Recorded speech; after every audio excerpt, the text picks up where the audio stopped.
Next up is the brick stitch. Now, this is the only horizontal or vertical stitch in this series. The rest of the stitches are diagonal stitches where they go diagonally over the intersections.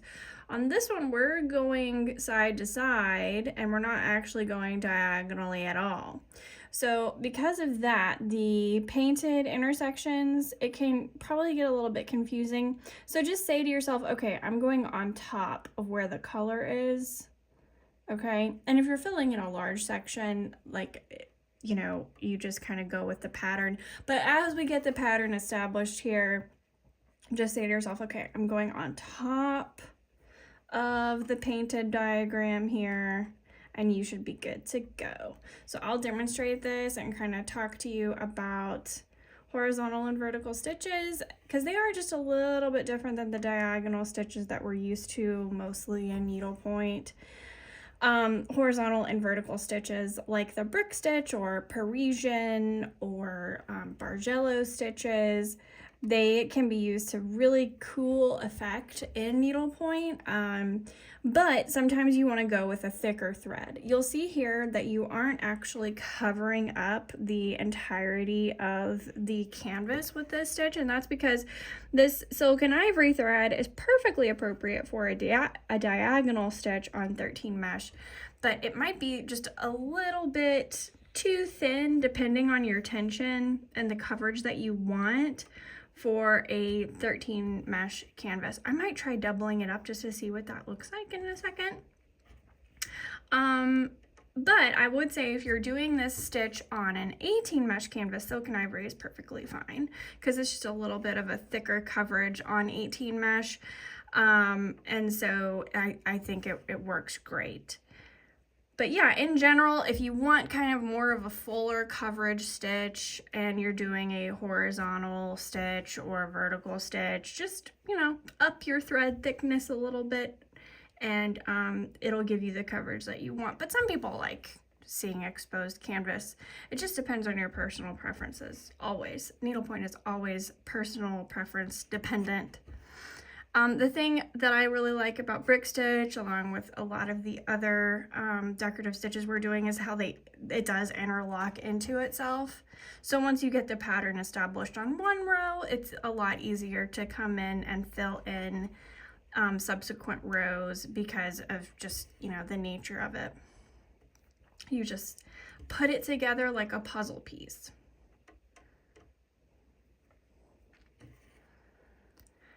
If you're doing anything like architectural, brick stitch can be used to really good effect, obviously, to mimic a brick. The pattern is kind of like the masonry look in a building. How that all works together is really interesting.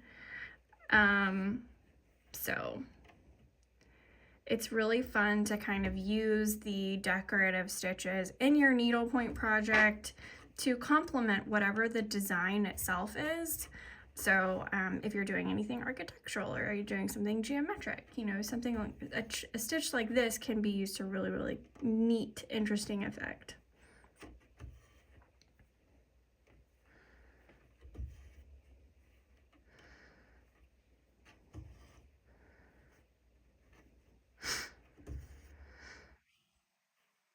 Okay, so I'm gonna come in on the next row here. If you want to do that bottom stitch, you can. It's not painted for you, of course. Let me just double check my diagram and make sure that I'm stitching this correctly because this is one that I don't use very often, and so I don't have it yet. So yeah, this one that I don't use very, very often, so I kind of have to refresh my memory. Again, I'm staying on top of the design or on top of the intersections that are painted to kind of guide me. But again, you know, it just kind of follows the same pattern. It interlocks, you know, you're always touching the row that's next to you. So if the painted canvas itself isn't a clear guide, you can always refer to the row that you just did to kind of give you a picture of what it looks like.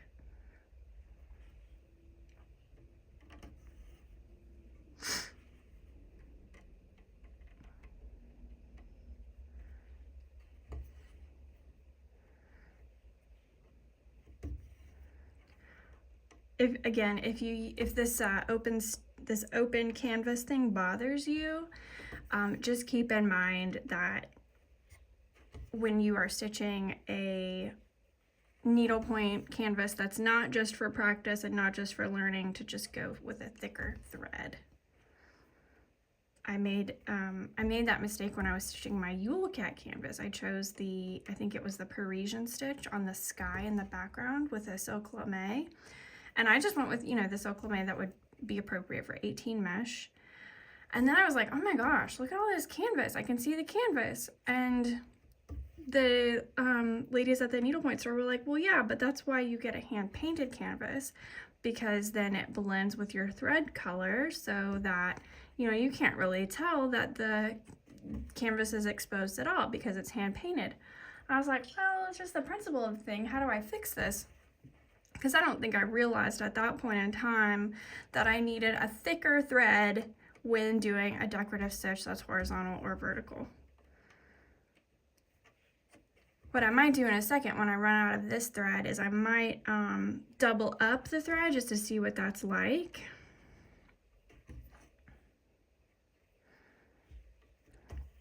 But I think just to get to know the stitch and to figure out the pattern and to get a real good feel for it, I think it's totally fine, to use one strand of silk and ivory on this.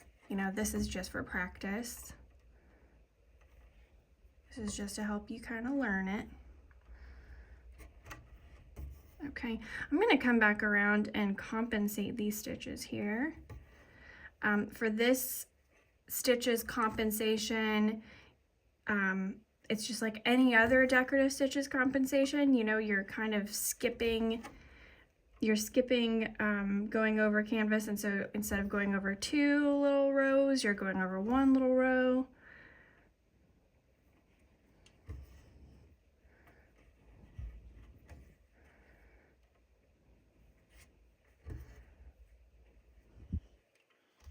So going over 1, and then here I'm filling in and coming over 2.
I love stitches like this because they stitch up so quickly and you can cover so much ground with just one piece of thread.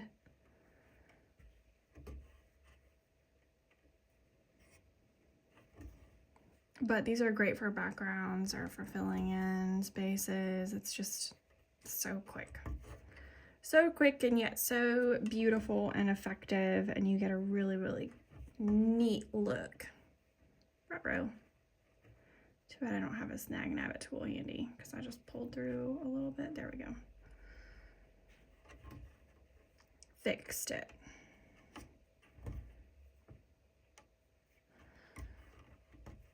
Okay, let's check out the back. Looks really neat there. All right, now I'm gonna try, I've got that stitch with just one ply, for lack of a better word. Now I'm gonna try it with 2 plies of the silk and ivory, and that's where, you put 2 threads together and stitch with 2 instead of just 1. So I'm gonna give that a shot. just to see what the coverage is like. I'm gonna do that on a new video though. So hang on just a second and I'll come back with more.